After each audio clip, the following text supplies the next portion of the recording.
So here with Max Lawton, Okay, we on. translator, What's up, guys? everything. The 21st century Gregory Rabassa. I'm hyped What do that you you're think here, of that? bro. I'm glad. hyped that thank you're you for having here. me. You just pulled up too. Just off the plane. Just off the plane. Woke up at 3 a.m. So I took a sleeping pill at like 9 p.m. last night. So I slept 5 hours. Slept 2 hours on the plane. So I'm fine. Oh, I mean, that's Okay. 7 hours. That's pretty Yeah, good. I it's mean, not bad. Sean's been up for 2 days. Yeah, I've been up for 2 days. Why? No, I'm just playing. I've been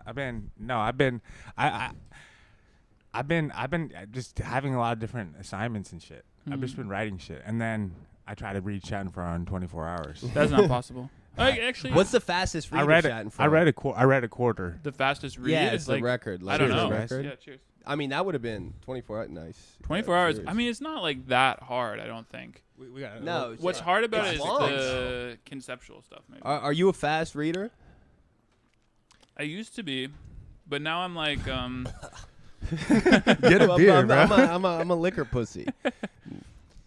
I used to be a much faster reader, but I think like you guys both know, working in books, you kind of have a different relationship to books. Yeah. Like you read differently. Yeah. So I think sometimes that's why I gravitate toward reading really old stuff, because it like disables the part of my brain that's thinking about books in terms of business.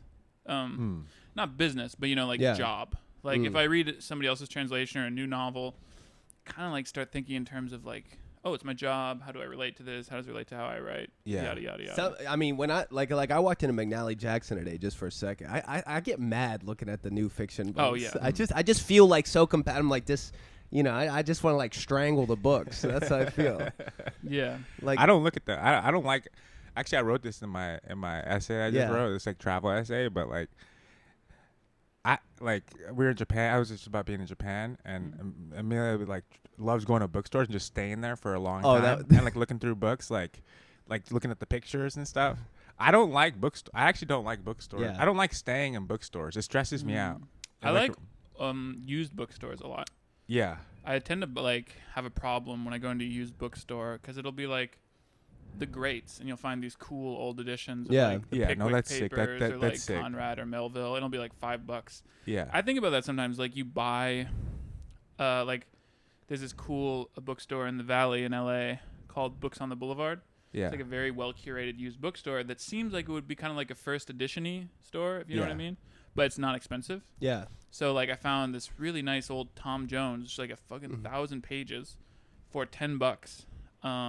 And you just think about the sheer amount of entertainment you're getting for that money. True. It's crazy. Rather than a fucking $30 fucking hardcover and I don't know what can I take a shot at? I don't know. Let's go school. We were talking about that. Ben Like Howard. I got this. We got a this Terra I Nostra. have that. I bought that exact pair. This was $12. Yeah, I have that same one.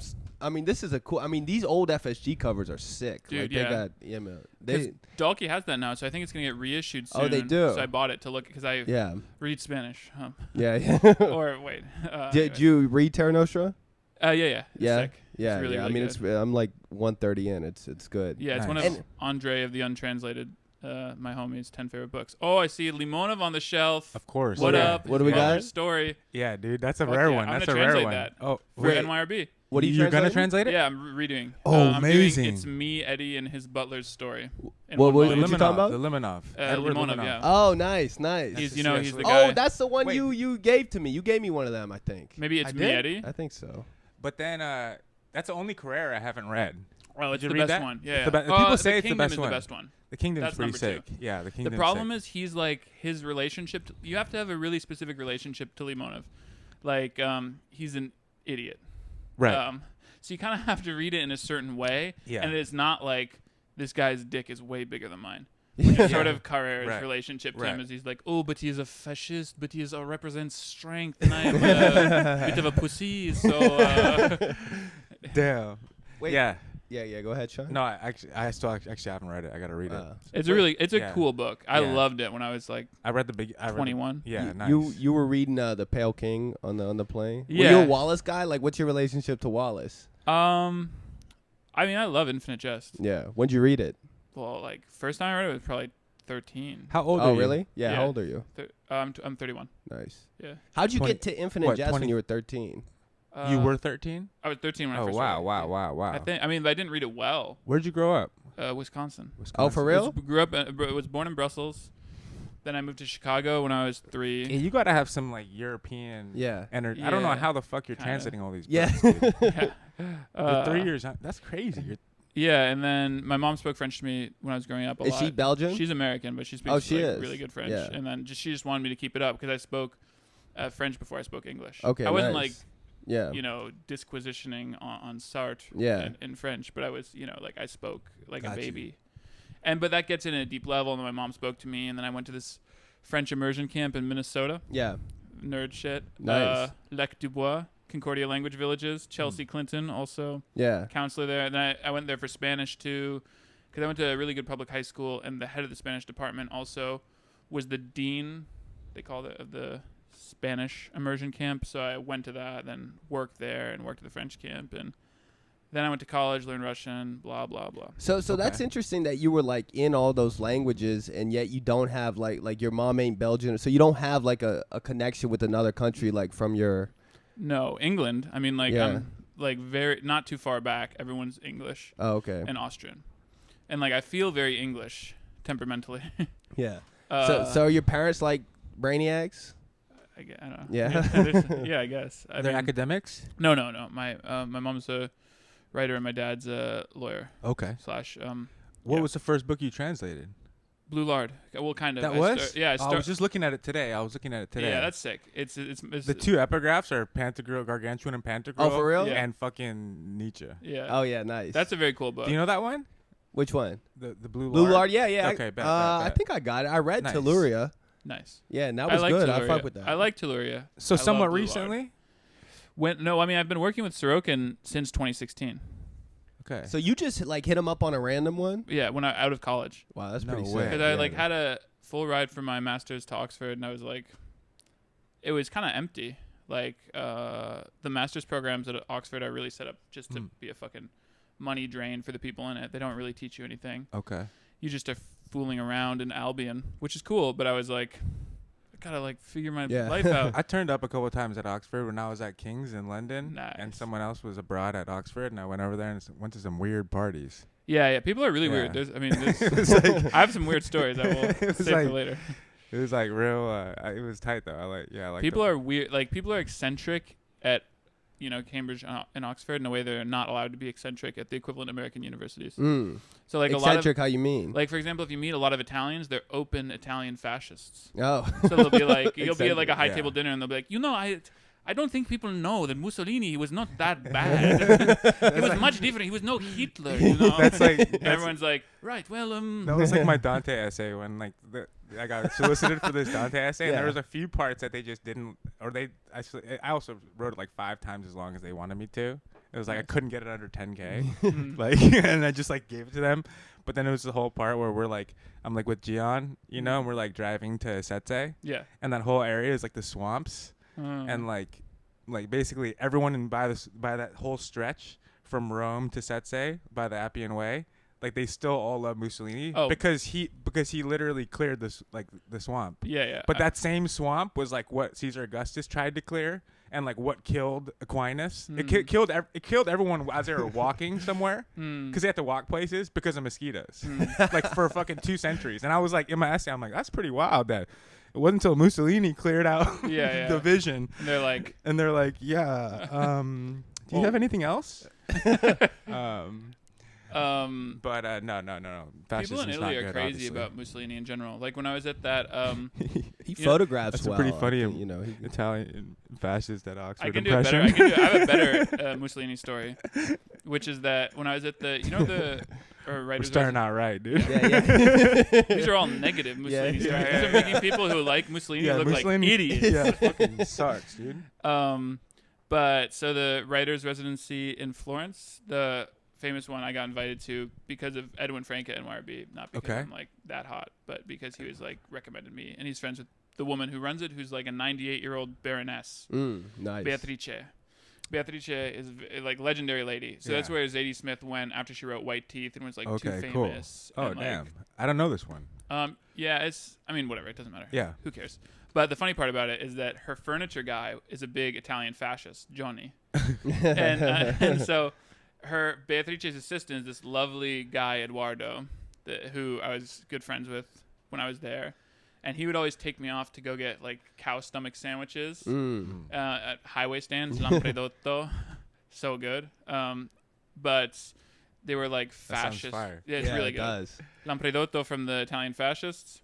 But I'll eat anything from a fascist roadside stand. It is funny though. It was like it looked like a Vice report from like 2015. Like, here we are in the outer reaches of Florence, where Italian fascists are. I love Italy. I love Italy. Yeah, but the main guy Johnny was so as Eduardo told it to me in Eduardo's accent. Eduardo said, "You know, Johnny, he loves lo zio, the uncle, our uncle, which is meaning Mussolini."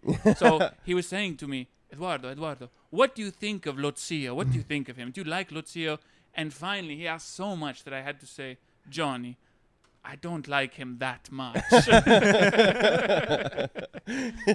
And like at his antique furniture store, there are like literally 100 busts of Mussolini. Wow. I mean, I was just in Spain, and in Madrid they got a damn, like, at the fair they got the fucking Nazi pin stand. Yeah. I mean, where they're selling copies of Mein Kampf. It's all the Really? It's the it's a fascist fucking. I mean, you know, because Spain kicked out their Jews in 1492, and I mean, it shows. Other than Germany, I mean, you should see the bagels. Like, it's not good.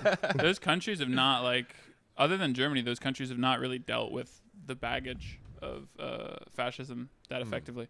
And even Germany now, East Germany is totally backsliding. Yeah. Unfortunately. Yeah, I'm hyped for my Nike essay about Shohei and like the Emperor. Oh, because you wrote it already? Yeah, I wrote it already.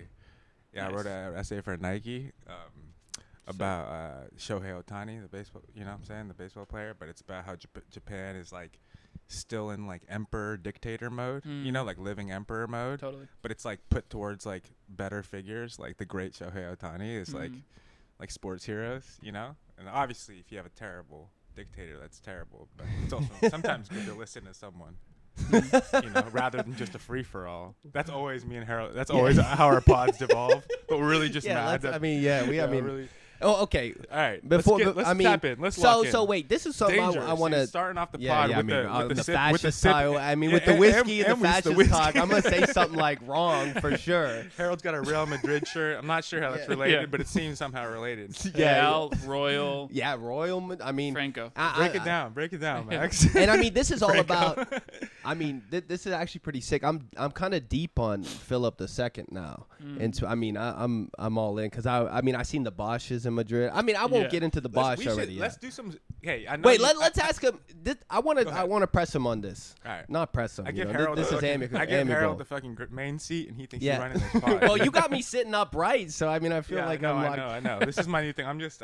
But so the point of translation is to make a new fucking document in English that's readable and as good as the original. Yeah. Right. Talk to what you think about translation. Your theory of that. Yeah. Beyond like that stuff, I mean, when people sometimes critique translation, what gets translators in a lot of trouble is they try to translate words, when in fact you should be translating sentences, paragraphs, and as Sorokin always says, you should be translating worlds. Kind of corny, but I think true. So like any good translation, it's very easy to go, it shouldn't be the first definition of this word, it should be the third definition or the fourth definition, because every choice you make for how to translate a word shuts interpretive horizons. So like, you know, every word has like a bunch of different resonances in the original language, right? And you might have to choose one of those colors, and another color might go away.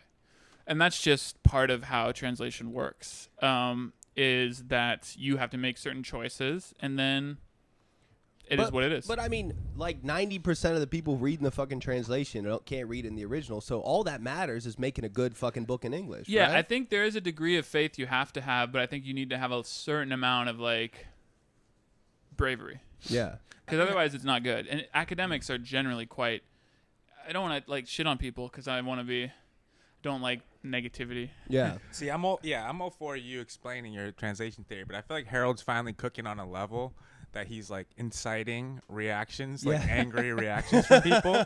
So like, but there is a general problem with the way people read translations, and I think it leads to a certain style of translation, which I would argue that there are a lot of great translations, and translators should be proud of their work. And I really like something Robert Chandler, who's a great translator, says, where he's British. So he says, translators tend to be very churlish with other translators and critiquing them without looking at the good things that they did and the discoveries they made.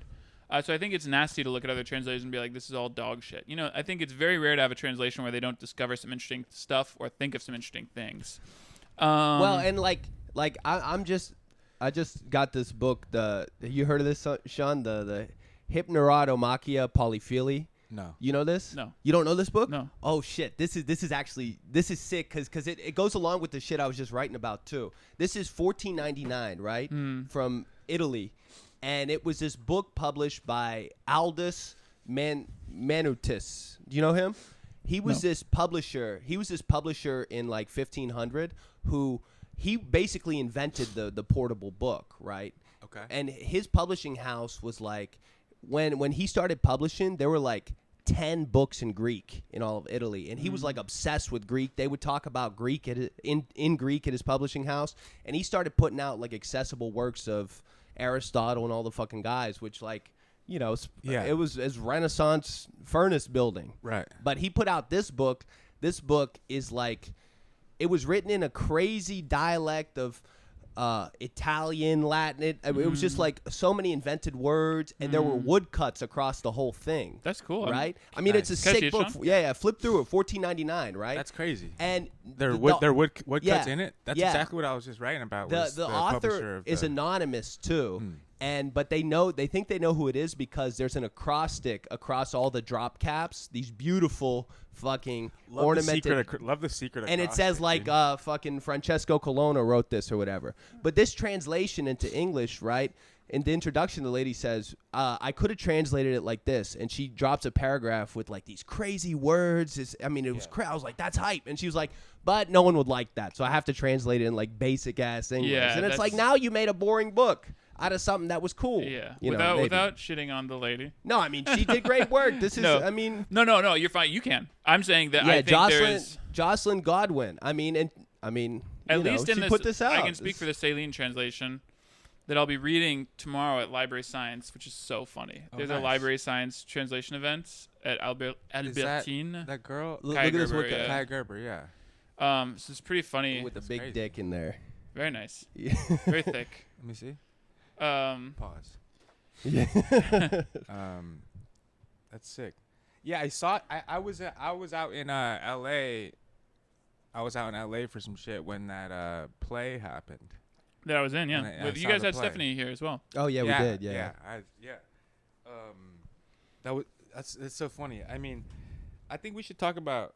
Well, I don't know. I have some questions about Schattenfroh. I know you guys don't believe that I read it. You spent 24 hours reading it. First, I just want to say quickly to what Harold said. That's my total goal, and it gets me into a different set of problems. Is to do it in that, like in the paragraph in the introduction, where she goes, "I could do it like this. I want to do it like that." Yeah, always. Yeah, and I feel like that's the best way to do it. I mean, it causes other problems because, like with the Celine, it's fucked up the way he writes. It's insane. Like he neglects all his punctuation. Like every sentence is like a car crash. So what book do you translate? Guignol's Band. Okay. His London novel. Okay. For NYRB. Which that's one of his last books? No, middle period. Okay. So he actually. I only know Journey to the End of the Night. That's so. Will Self describes it in a cool way, or described it to me in a cool way, which I wish he'd written an essay, but I can popularize it. Yeah. So in Red Pyramid, the Sorokin collection there. Yeah. Those short stories are called binary bombs because he'll start out with a very normal scenario and then he'll explode it into something aberrant and obscene. Okay. So it's like a detonational kind of form of satire. And Will Self describes Celine's career as the greatest binary bomb let off in the history of French letters. Okay. Nice. Which is cool. Binary bomb. So Journey to the End of the Night's kind of normal actually. It's very philosophical. Yeah. It's like I like that book. It's really cool. It's sort of like a variety show of a bunch of modernist set pieces. Yeah. You get like the impoverished banlieue. You get like World War I.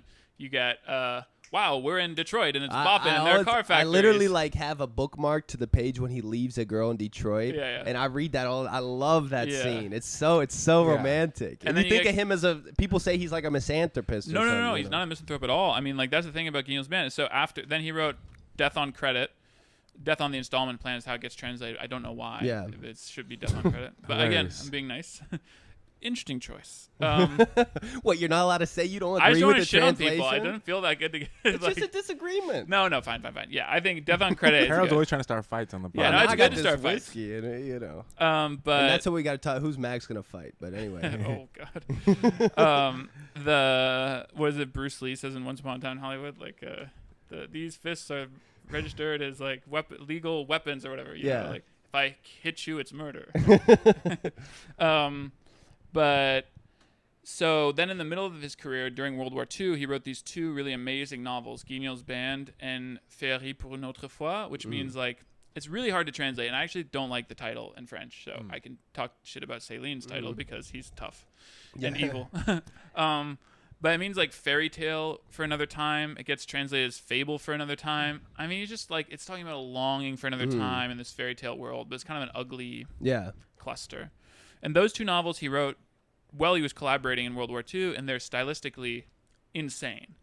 I mean, it's literally like being drunk at an old dance hall where it's Benny Hill theme song, everybody's dancing too fast and you're wasted, and it's 800 pages. Yeah.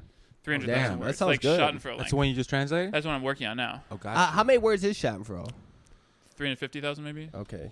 And so Guignol's Band is like middle of his career, and it's crazy. He's making up words all the time. It becomes very agrammatical all the time. Like sentences are hard to diagram or work out. It's hard to really understand what he's talking about. The part I'm going to read from tomorrow at Albertine is when like this other pimp, because he's working as like a pimp's assistant kind of in London, he kills him, I guess, though it's not exactly clear. Some stuff's weird and hazy. And that guy comes back from the dead to take him and his young female charge, because the girl's uncle is a colonel who's developing a new gas mask technology because World War I is happening in the background. Okay. And they're going around to buy parts for these new gas masks. Okay. And this undead pimp takes them to a crazy dance hall. And there's like a 20-page description of his dance moves as he like decays and floats up to the ceiling. And it's insane. It's one of the sickest things ever. It's amazing. It's like 30,000 words, 40,000 words of just them going across London with this undead pimp. Nice. Yeah. Sick. Damn. Yeah. So ask him the Schattenfroh stuff you were thinking about, Sean. Hit me. No. I was just what's the event tomorrow? Library Science French translation reading. Oh, nice. Yeah. And So- you're tied with Kaya? I mean, we're friends. We were in the play together. I wouldn't say tight is overstating it, but yeah, we're friends. Yeah. Does Why? she write? I don't think so. Maybe. Oh, nice. Why do you live in L.A.? My wife. Oh, is she from there? No. She just is working as a director. Okay. And it's kind of cool. Like, it has its good sides. Every time I come back here, I'm like, it'd be nice to have a place here. Yeah. But also, like, it's so expensive in New York. I mean, LA's a lot cheaper, weirdly, at least to live. Because, like, rent here has gone fucking insane. Tell me about it, brother. Tell me about it. yeah. What'd you think of Harold's essay? You read it? Yeah, I liked it a lot. It was sick. Which one? The Schattenfroh? Yeah. Do you have a history of like do you have a theological history or? Yeah. What's your relationship to Jesus Christ? I like him. Yeah. It's cool. But I'm not like a devout Christian, but like my parents took me to church growing up sometimes. Catholic church? church? It makes me feel nice. No, Presbyterian. It's funny that the two contexts I know you in so far are just like both of these like kind of like heretical just for that play. Oh right? yeah. And then Schattenfroh. I don't know. I guess there's a lot.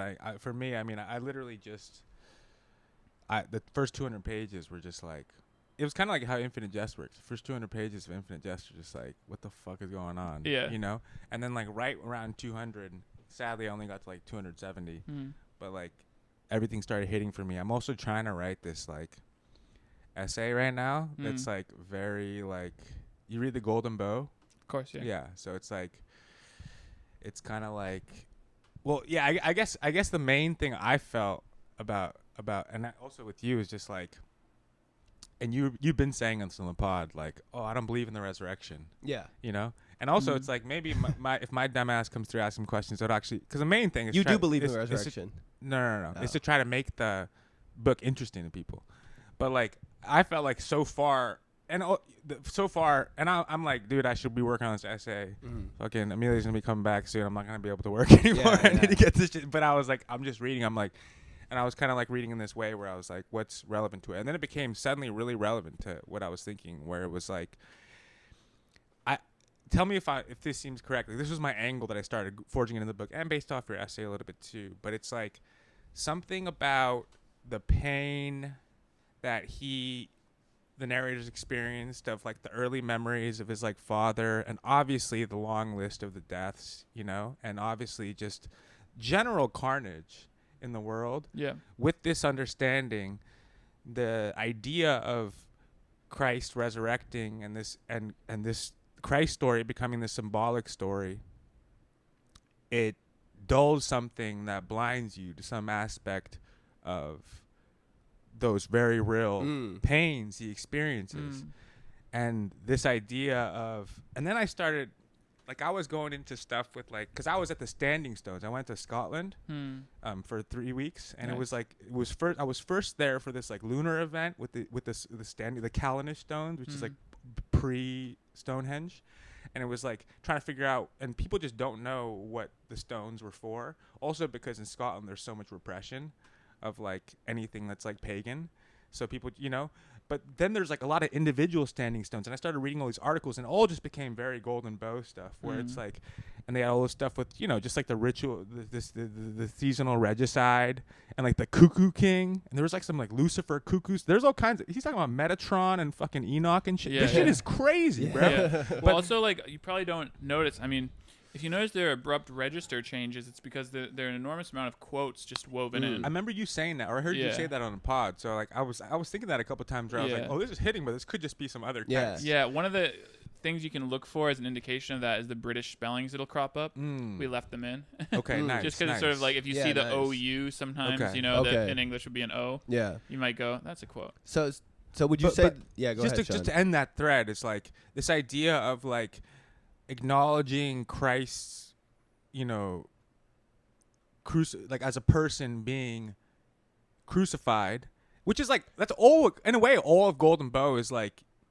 you know, there's a part in Golden Bow where like, this is a Saturnalia festival gone wrong. Yeah. Do you know what I mean? Like, this was supposed to be, that's why it says King of the Jews on the top of the thing. And like, it was just like halfway through Pontius Pilate, it's like, wait, actually we shouldn't kill this guy. Like, you know, and it's like, but there's something about that awareness of not making it into like a symbolic nice story of the resurrection, and like physically thinking of like the pain of the crucifixion that like has implications to how we look at very real fucking, you know, fucking acts of violence and like, you know, I mean, war stuff now, but also even implications in like art and how to make art. And what would those be? That's what I started searching for. Yeah. And how is this book some representation of how? And there was one really long passage where he's like, I fucking hate books. I hate reading books. But then if I don't read books, I have to deal with life, which is like even worse, you know? But yeah. What was that the kind of one of the main questions? Well, I mean, you want? No, I just think like that was one of the threads that was most fascinating to me, that I feel like I never, you know, just one, the visceral experience of Christ's pain is such a huge part of the book. Yeah, and definitely. There's that one book, the last book in the bibliography is by that Zugaib or something like that. Yeah. The coroner who wrote the whole book explaining. I mean, that book that's is also crazy. A big. It's mentioned. Well, I don't know if that book in particular is mentioned, but there's something about these experiments they did about the crucifixion, like in the early modern period. Yeah, kind of. And the Shroud of Turin's a big part of it too. Yeah, it's also kind of a joke though. Yeah, the Shroud of Turin part. I know like that. A lot. I mean, the Shroud of Turin is a joke in some ways. But the one I think is like it's suspended. It's suspended. It was like in his dad's office in a weird way, so he can lie down on a glass floor and feel like he's on top of the Shroud of Turin. I mean, the book is like, you know, it's not. I mean, that's a joke. It's like comic in ways that you don't expect. It is very funny. Like, Lentz is he's a very deadpan guy. So, like, whenever I call him or we chat, he'll call and he'll be like, Max, I know, how are you doing? I know you are probably stealing cars to buy drugs. You got good impressions. I listened to the pod with you and him. Yeah, that's and it was bad funny. Like that, yeah. You're like, are you still? What was he doing? Boxing? Yeah. Oh yeah, he was doing boxing. He boxes, right? He boxes. Yeah, and I was like, He said he knocked people out sparring by accident. Yeah, he's He's Oh my a God, he headliner for a literary death match. I You know, gotta I fight, know. like, You know, we're trying to set up a literary death match, right? Literary Who do you death want to fight? You can. I mean, you're kind of big. Yeah, I don't know. I would be. You'd have to be you a can good fight. fighter. You can knock out Sam Chris. Sam Chris. Someone's That's funny. gotta. Yeah, you got some fighting experience. Not really, but Yeah. I think I would be good. Yeah? Well, no, I would be. Here's what. Me as a fighter, I think I would be very bad at the sparring portion, and I would get mad and I would just fucking kill someone by accident. Yeah. Because I would give such a hard punch. Yeah. That's what I think. Come would through the happen. gym. Yeah, I'm coming back in. I'm only staying for 2 days because I'm Yeah. back in 2.5 weeks for an event you guys should both come to with The Schattenfroh event. it's for Sugar Kremlin for Okay, Josh yeah, Cohen yeah. and Christian Lorenzen were talking about Sugar Kremlin at Rizzoli. Nice. Rizzoli, yeah. Nice. Like right here actually. Nice. But back to the Christ thing, and also like Rizzoli? Yeah. Is that a bookstore? Yeah, right yeah, here. it's like on 25th Street. No, it's like 67th Upper East Side. I think. Wait, didn't it? That's so weird. I referenced that in the essay I just read. Rizzoli. Ooh. Wait, but didn't it close? I don't think so. But there's definitely one on Broadway and 26th Street. A Rizzoli. It's a bookstore. I mean, Yeah. I have like the event Yeah. here. Nah, I mean, but that we Fact don't need to check. do that So now. weird. But I know because I bought that James Elkins book. Because in my there. essay, I'm like, we're like drunk as fuck, and I'm talking to my uncle, Yeah. Amelia, who he doesn't speak any English. Yeah. He's never been to the United States. And Amelia, and like my mom leaves, so like it's just it's like this absurd moment where Amelia's talking to my uncle Nobu. Yeah. I only go to Japan like every 10 years, like, Mm. and like just complete language barrier. Mm. And Amelia's like, "Do you like movies?" And I'm like, like ego ski. And he was like, ah. And then she's like, have you ever been in the United States? And he's like, no, he's never been. He's like, do you want to come? He's like, he's never, and he's like, actually, and then he's like, basically says, actually, he would like to come because his favorite movie is this movie called Falling in Love from 1984. And they meet, starring Robert De Niro and Deep Meryl Cut. Streep. Cut. Deep Cut. I never heard of it. Yeah, and he's like, they hang out at this bookstore called the Rizzoli Bookstore. Is this And one? I look it up, and it said it's on 57th from the movie. It was on 57th Street, but it closed in 2014. This is literally like in my essay. It's Yeah. going up tomorrow. Wow. And I was like, that's right by my house. You have to come. That's like the climax of my essay. I think it's also the bookstore they use. Maybe they as- made a new uh, location. Yeah, What do they I use? have it right here. I can tell you. Yeah. It's at 1133 Broadway, Nice. which is. But I'm looking. But it also I think is the. It's that Italian bookstore. I don't think it's Italian. I think It's just, like Italian-y. It's got an Italian name. It's got Italian vibes. Yeah, sure. It's 2 miles away, I guess. Oh no, you were right. You were right. I mean, You were right. It's What is on. It's on 26th or whatever. Okay. Good job. That's so weird. no, dude. I mean, I never like go there because I don't carry my book.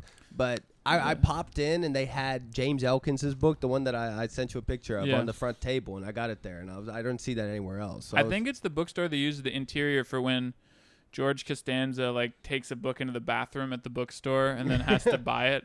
Like he takes a dump at the bookstore. He like is reading the book and they're like, you can't put that back on the shelf. I think that's it. Rizzoli. no, okay, All but right, I'll stop talking about my essay but- and my but- weird fucking. yeah.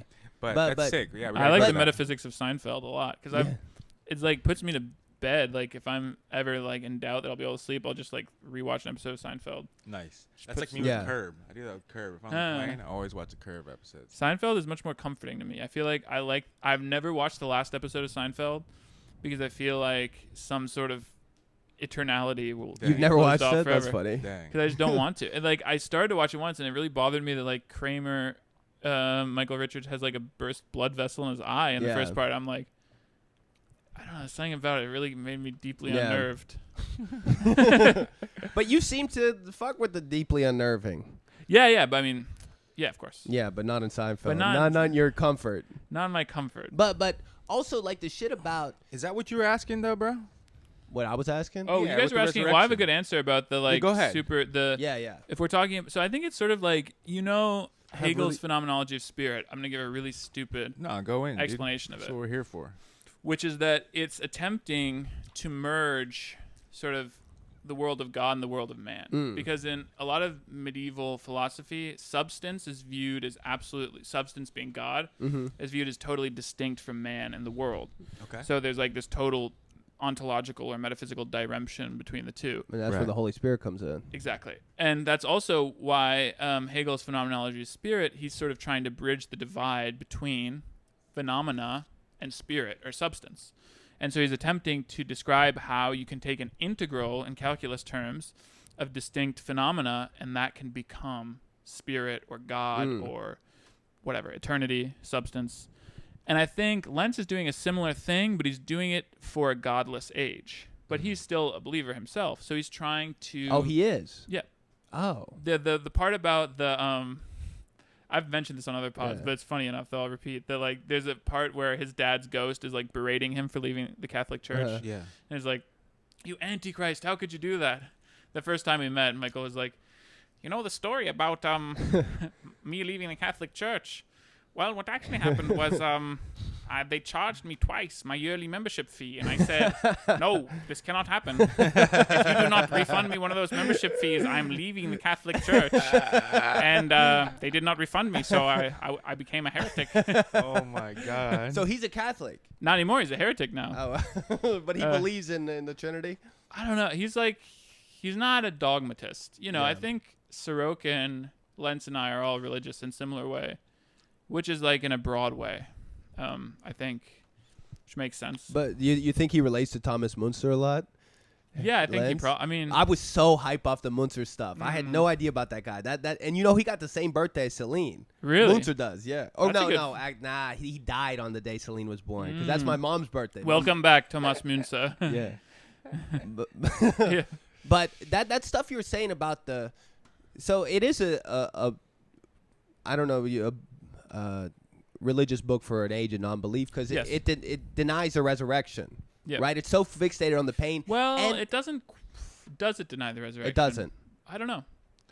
I don't know if it has an answer. More. Yeah, probably. That's the question. I mean, there is a kind of hope in the fact that he's able to unwrite the book at the end. Yeah. Spoiler, sorry. No. I mean, it's not. You can miss it. What do you mean by that? Well, like there's this device that he deprints the book at the end of the book. So like if you look at reverses and all these passages come back garbled backwards. Whoa. And the book is unwritten at the end of the book. Gotcha. Deprinted, which is a kind of radical act of, I don't know, maybe saving the world. It's got a lot to do with Kabbalah. It's got a lot to do, again, as a translator, you're sort of like a reader on steroids, but you're not a knower, necessarily. There's so much fucking shit in this book that, like even you said the Kabbalah stuff, I was like, I didn't know anything about that. Then I went in on that, and now there's stuff that now with the Terra Nostra and you know just going into the Bosch, because there's a lot of Bosch in the book too that I wasn't up on Bosch before I read the book. There's a cool Andre, the untranslated guy, did a visual guide. Yeah, that's right. That shows where all the paintings are. Super. I'm trying to translate one of the Portuguese books he wrote about the Pedro do Reino, you know, that which I mean I say that I did one page, you know. I tell everyone you gotta start somewhere. I never tell anybody what I'm working on, but I tell everybody I'm translating that book and I got one page Hilarious. But that book has a lot of woodcuts in it, like the Polyphily. The Portuguese book. Yeah. That's cool. See, I've been that was another thing that Schattenfroh really energized me on was the book as object and the image stuff. Yeah, there's so many images throughout that are all really interesting. And totally. You know, what would you think of that? The images. You can miss them if you're not like ready. Yeah. There's some portions where it's like very clear that an image is being described, and there are other portions where it's like, I'm not sure what's happening. I mean the actual here. physical images in the book. Oh yeah. Like the actual visual guides. Because I just think now that. You know, I just think like that's the move. You got to, and I mean, I guess Lerner was doing his little images, and I mean, plenty of people did images. I like 1004, and I like leaving the Atocha station just fine. Yeah, but I don't like the new novel. I mean, how big's Lerner? Maybe you could fight him. I don't think that'd be a fair fight. He'd beat me up. Yeah, he got hands so. But I was thinking about that, of how much you're like processing all this stuff as you're translating it. You know, that was interesting to read it in that way. I mean, you just think about the surface of the language. Like that's my job. Exactly. It's not. You don't like. Again, Because have you read any Vico? Yeah. It's hard to read. When I read Finnegan's Wake, I read the whatever New Science. Yeah. I read that, but it wasn't like that deep of a read. It's his only book. Are you? He worked on his whole life. Oh, good. Yeah, I know. While tending to his fucking 6 kids, Yeah, and then he 12 sent kids. it to Newton, his hero, and Newton didn't. Because I mean, there's just so much no like record of him even gotten it. yeah, there's so much like. But do you are you ego like stuff a in mythological thinker in that way? No, you don't I'm seem like to I'm a phenomenologist. Yeah. No, I mean, I don't know what I am. I'm not like, I wouldn't say anything like that, but I really am attracted to the world as it is. Like I was thinking that on the subway when I was coming over here, just little events. I like mythologizing them in the sense of viewing them. That's why I like Knausgård a lot, and that's why Knausgård is super important for me. And that's why I love Heidegger's philosophy. Knausgård? Yeah. How do you say it? Knausgård. I think I was told it's supposed to be Knausgård. You're probably right. I don't know. I've never. Who the fuck? I who just cares? can't change now. It doesn't matter. Because it's the you know. mundane. Yeah, because it's like you describe mundane stuff, but it becomes really important. So I was thinking about like, for example, I got a piece of pizza. So I like went to my hotel, showered, got a piece of. Then I like go out, get a piece of pizza, and I was gonna eat it on the subway platform because I thought you always have 3 minutes on the subway platform, right? Yeah. But the train was right there, so I got on. I've got this, and it was really, really crowded. So I kind of fold the paper plate up to shield the pizza, and I'm just sitting there jostled around, and like I got my hair trimmed yesterday, and the bangs are kind of like flipping into my eyes, and like I don't know, just like a little confluence of circumstance like that. And there's this funny guy sitting next to me who was watching like Facebook reels of fights. Oh my god. And then he had like a necklace of like shredded dollar bills, and he kept like winking at me. And then there was this Chinese girl sitting next to me who I'm pretty sure was running like some kind of weird scam, because she was messaging people at this outrageous clip about Sephora gift card codes. Oh shit. And like different people on Facebook Messenger. It really seemed weird. So I don't know. I like that's sort of a mythology already. Okay. Especially if you view it like slightly schizophrenically. Do you know what I mean? Where you kind of go like, what does all this mean? But don't actually apply any sort of system of coordinates to it. That's kind of how I write, at least. That's kind of Celine, isn't it? Maybe. I mean, it's like Hanukkah. I like Hanukkah. Okay. You like Knausgård? I mean, I love my struggle 1 through 5 were like huge for me in college. Not 6? No, not 6. Why? It's not good. What you mean? Sheesh. The Hitler essay, it's bad. He like Knausgård's an amazing describer of the mundane, but when he tries to have big ideas, it's sort of like a dog chasing a ball that's like too fast for it. Yeah. The Like, last 200 pages are absolute horror show. You mean the part with his wife? Mm-hmm. But I like that part. Yeah.